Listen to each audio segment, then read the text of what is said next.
Hello guys, and welcome to a new Steel Division 2 video today by myself, Vulcan, and Attack Power. Finally back. It's been far too long, Vulcan. I could not be more excited to get back to it. Oh yeah, gonna be fun. In this video we have for you game 1 of a best of 3 between Onord and Luna in the semi-final of the last Steel Division League. Today they are playing on Ilomantsi, and on our left in the red we have Onord playing with the 44th Guards and the Maverick deployment type. And on our right in the blue team we have Luna playing on the Axis side with 26th Panzer and the balanced deployment type. It's really sad that this is the last Steel Division League. I mean, they've said that multiple times, but this might actually be the last one. What do you think? I still don't buy it. I refuse to accept this as fact. I'll host it myself if that's what's required. Really? You know what? I would consider it. I would consider it. I can't find time to play in it, but Lord knows I can find time to host 100 people doing it. Well, it's good to be back at least for another set of finals. We got 2 semi-finals and the grand final. What do you think about these divisions, Attack Pair? I mean, 26th, very strong division. Definitely A tier, does all the things you want right now. The meta is very light, armor heavy, and this division can pump it out with the best of them in terms of that. On the other side here, 44th Guard. I mean, it's a very solid division. Is it in an amazing spot right now? I don't think so. Honestly, it's in a weirdish spot. I would put it in the middle of the pack, but it is a solid division. Soviet divisions are sitting pretty nicely right now. Certainly not Western Allied level, but they hold their own pretty well. Yeah, especially with like the 2,000 meter range Su-152s, one of the sort of key units of that division. Let's have a quick look at what's going down here though before the game gets underway. Over on the right hand side at the top we have a 250-10, a couple of Panzer Grens with Panzerfaust. We got a Stosstrud Beretta and the Pioneer Führer coming in with the SDKZ 250-19. Below that another 250-10 for Recon, 2 Stosstrud, Panzer IV and the Panzer Gren. Then towards the middle we have the M43-105, which is a 2,000 meter range gun, with the Stug M43, which is a really interesting, unique unit for the 26th Panzer. Then below that, even more Stosstrud Beretta, some Sturm Pioneers, more 250-10s, another M43, a couple Panzer IVs, well, 3 Panzer IVs there. Over on the other side at the top, we have the 45mm, the Ognemachiki, the Flamer dudes, a couple of guards. We've got the Sapori there, and there's this 3. Towards the center we got the sniper and flamers and the SG-43s being used, which I find interesting. OB-25 there, T-34-85 coming up the rear with an AA piece to cover all of those. Lots of flamers and the sniper moving in with some Avtos, and then we have a infantry gun on the bottom side. Yeah, really surprised to see them on Ilomantsi. This map is kind of hot garbage, at least for like fair play. If we're trying to play a fair game of ST2. Yeah, you get this big hill on the side of Luna that is really, really good for covering the center of the map. And on the top side, you can see the Luna's already got a really good position there as well, so we'll be able to put pressure onto a lot of these flags at the beginning of the game. But Stosstrud Beretta, they managed to kill off the flamers, but are going to get pinned down and pushed back by the SG-43 and the OB-25. And inevitably there'll be a huge fight here in this forest in the center, because whoever controls this forest controls this flag here in the center, and really controls this whole, chunk of land in the center, which puts you in control of 2 more flags. So this is a really important fight, but right now it's really looking like Onord has set himself up for success here. Yeah, especially with this engagement that's about to happen between the Sturm Pioneers and the Stosstrud Beretta. There are 3 Avtos at 2 Vet thanks to the Avto Gamrotti, and 3 Flamer squads. I think that's a lot of submachine guns that should beat out these Sturm Pioneers. Well, yeah, and Luna's way too stacked. His infantry are like on top of each other, which means they're all getting hit by the same fire. Yeah, that was very short work made there by Onord onto Luna's poor forces. I thought for a second the Pioneer Führer would be too far back, but never got to that point. Regardless, they're all dead. Focke-Wulf 190 though coming in with the bomb, and that does a decent amount of damage, but not really enough. Yeah, unfortunately, in this game, better late than never is not actually very good. Still late. Still too late. Up north, though, Luna making a little bit of progress here with the infantry. Panzergrens, of course, will beat out Gavardi DP at range all the time. So he is kind of handling that pretty well. This flag up here is definitely a very capturable one for blue, so he definitely might want to push there. Otherwise, blue's in a tough spot on this map. There's a lot of flags that are hard to hold on to. Yeah, you really need like strong 2,000 meter range HE to like pin down these 3 lines in the center if you want to be able to push in there. And it looks like Luna will be able to cover more Sturm Pioneers coming in, but it's much easier for Onord to get infantry into the center than it is for Luna. Yeah, and then you can see like Onord has this sniper set up in the woods, which very well may unload these Sturm Pioneers before they ever reach that wooded area in the first place. And that's where the problem comes in. Yeah, that's a really like well-placed sniper actually on the far side of the lake there. This top side coming together, we're seeing the SDKFZ 250-10 move up. The Stosstroop haven't quite moved forwards enough to cap the flag. The 2 guards there are actually holding strong. Surprised Luna's kind of taking a back seat on that top side. Well, so it's balance versus Maverick too. It's important to note. So really, as the balance player, Luna needs to play actually really aggressively here in A phase. Your income's really not that different. You're basically equal, and you need to like get good position so you can survive B phase and have a little bit of a lead going into that. Yeah, we've always got to look at this income disparity, and you were saying how you really like the fact that it is different. It's more exciting types. That way. Yeah, for sure, because each has their own win condition. You've got the Maverick player who has to sort of build up and really like dominate around the 20-minute mark. That's when they're like at full power and they can just finish the game. Whereas if the balanced player can survive it, then they will take the game, generally speaking. It doesn't always work out that way, but that is kind of how the dynamic is. Yes, I have failed many a time getting deep into C phase with balanced and not pulling it through. But yeah, that's the general concept when you're playing balanced. You want to get to the end here. We see these Sturm Pioneers using their smoke to walk themselves into the woods. Issue being they still took some damage, and this T-3045 still looming strong over that reinforcement. And really, I mean, 2 Sturm Pioneers, will they clear this out? I mean, the Aptos are weak. The Ogden and Cheeky are dead. Maybe? Yeah, 26 Panzer does get access to Panthers, right? So I would expect to see a Panther come in at some point to make sure that T-34-85 doesn't have so much agency in that position. Doesn't have to worry with the 44th about like 2 bad AT guns. I guess ZIS-2s might be a problem at some point, but ZIS-3 is being used so far by Onord. This division doesn't have ZIS-2s. Oh, well, there you go. ZIS-3. So yeah, really what you're dealing with is T-30-45s, which obviously the Panthers severely outclass at range. Russians still winning this CQC fight again. Avtos showing their worth, and we see that new unit that 26th Panzer just got, the Panzer SFL IVC here, or 4C. There we go, I got it. I spit it out. Yeah, this thing's crazy, especially when you zoom in and watch the turret. It's like it goes well out of the way. yeah, that's definitely realistic. Look at the gun poking through the armor. Yeah. What is armor, really? Oh, M43 up on the hill there, getting hit. That's the big one with the naval gun, and it goes down to the T-34-85. So really nice use of the light cover there to peek that.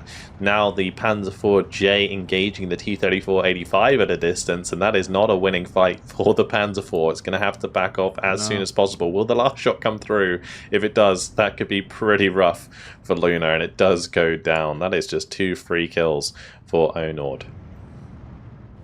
Up north, Luna is making progress, but it is hard progress. It took him a little too long to gear up his offensive, and now reinforcements from Onord have, I don't want to say shut the door, but certainly have made this a whole lot harder to make progress, because what he wants to do is get up on that little hill there, push up there, and push for that flag, and kind of cut off that top flag as well. But with this T-3045 here and stuff, that's good. Well, T-3476, excuse me, it's going to be a bit of an issue, as the ZIS-3 claims an SDKFZ for free.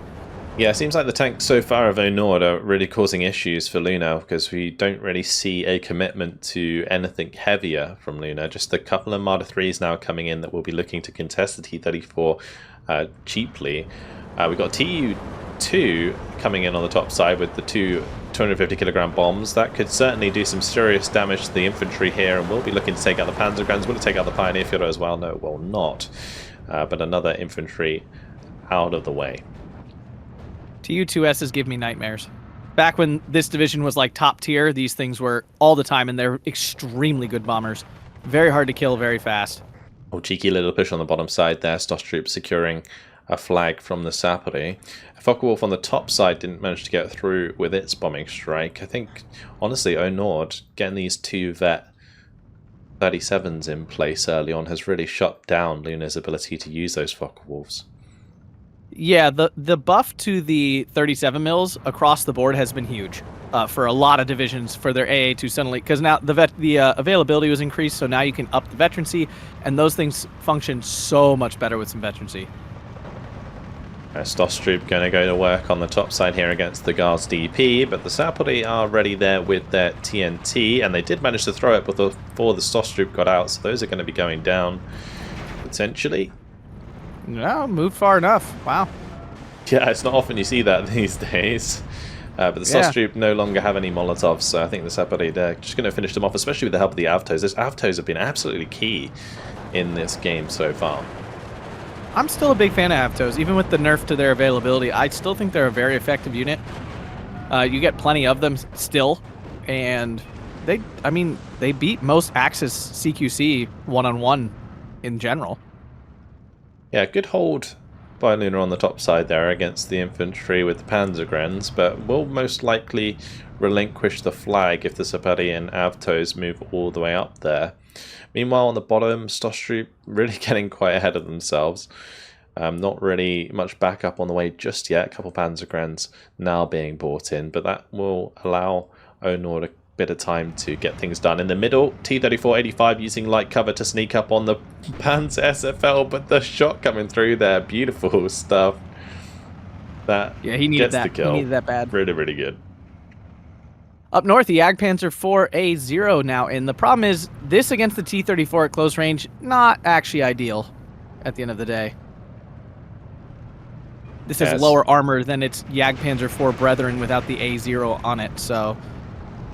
They'll still have good rate of fire, especially with the 2 veterancy. It's going to be like 10 round per minute rate of fire versus the 7 round per minute rate of fire of the T-34-85, so it definitely has a decent chance of fighting the T-34-85, but it's got getting distracted by the Ziz-3 at the moment, and that's going to be a penetration from the T-34-85 at close range, and the Jagdpanzer hasn't even fired back yet.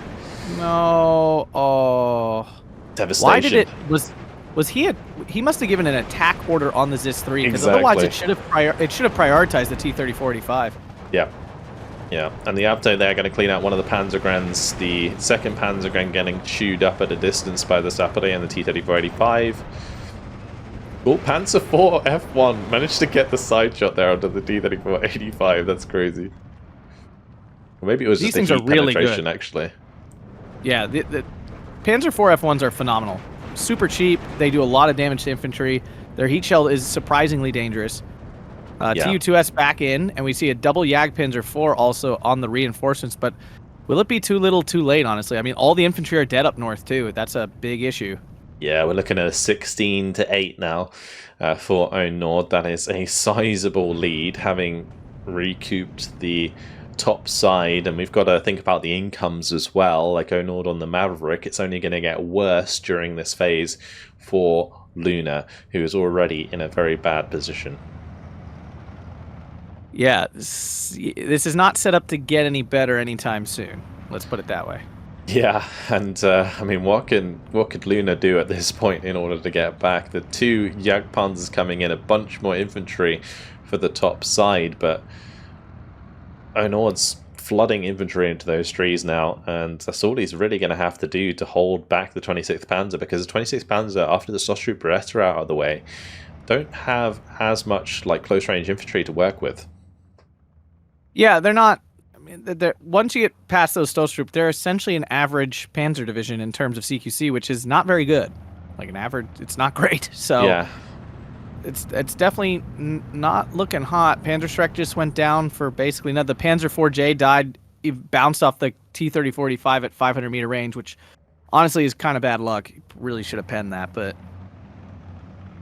Luna being allowed to get the Panzergrens on the bottom side at least, so we'll gather back a flag there. Does have the recon as well, that should probably move up with those Panzergrens in order to provide line of sight onto, for example, the Avtos there. 250-10 now on its way. Because he needs to make sure that he can see and kill off this infantry before the Su-152 and the T-34-85 start peeking from the other side of the lake there. Yeah, absolutely. The problem is, too, they're Panzergrens, and they're about to run into a Tanko Desaniki and potentially an Avto, which are obviously pretty poor matchups, unless this SDKFZ finds one of those or both. Yeah. This 3 here in the center has also been just eating light armor alive. The SDKFZ 250 is about to die, but he lost a Martyr 3. A Martyr 3 to that as well, and he's about to lose probably another one of these. Yeah, so if the half-tracks don't spot the Avto, then there's not really much the Panzergrens can do about that. Another penetration there, actually, on the Martyr 3 in the middle. That's this 3. Is it going to score another kill before it goes down? It will indeed, and that's going to allow the T-34-85 to freely fire at the Panzer IV F1 after the fact. So, honestly, Onord here getting really, really efficient kills. Yeah, that's... yeah. That's really bad. On the top side, Jagdpanzers managed to get T-34-85 up on the ridge there at least, so that's one kill back in Luna's favour, but it's got to be a lot more than that in order to get the job done. Yeah, he's not only down a lot of armor, he's obviously behind on infantry too. I mean, if Onord can use 2 IL-2s with cluster HE to take out 1 half-track, then I think he's feeling pretty comfortable. I actually really like the IL-2 with the cluster HE. It's surprisingly good, especially against units in buildings. Up north, one of the Jagdpanzer forces down. There's an 85 mil on the hill doing serious damage, actually.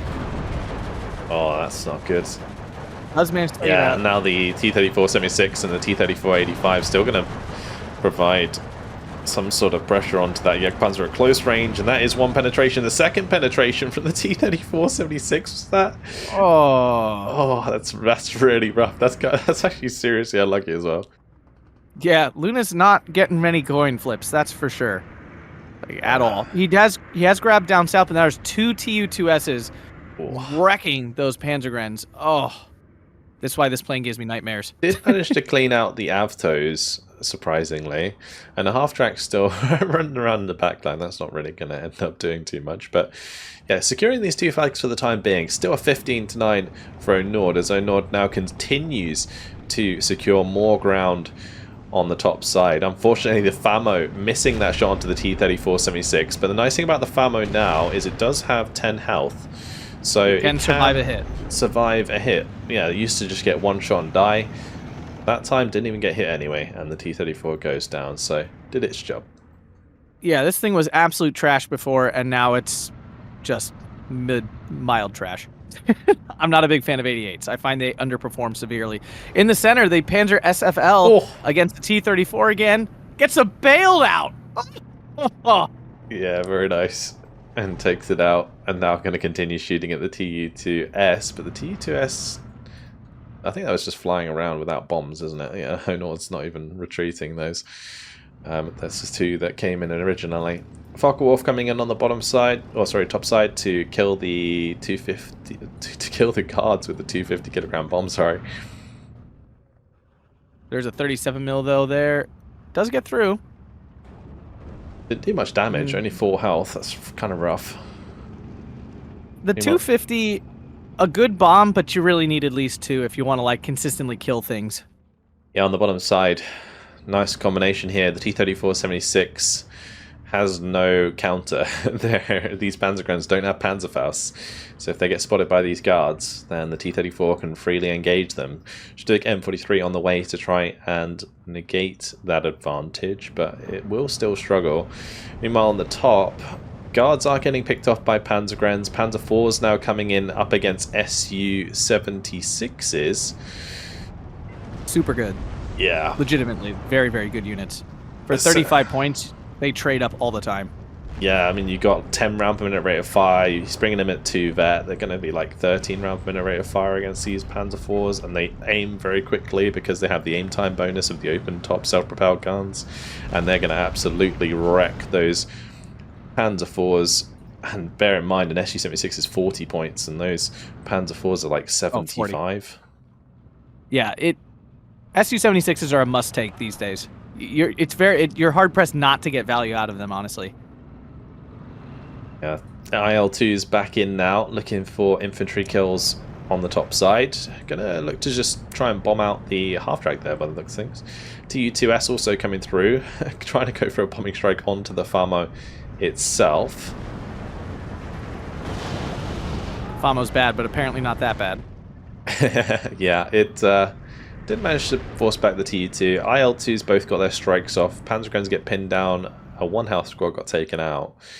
Not like crazy kills, but it's still slowing the momentum of Luna when Luna's currently in a hole right now against the Maverick deployment type. Yeah, it's definitely preventing him from clawing back in any way. Yeah, so 4 minutes left lot of resources until Luna loses this one.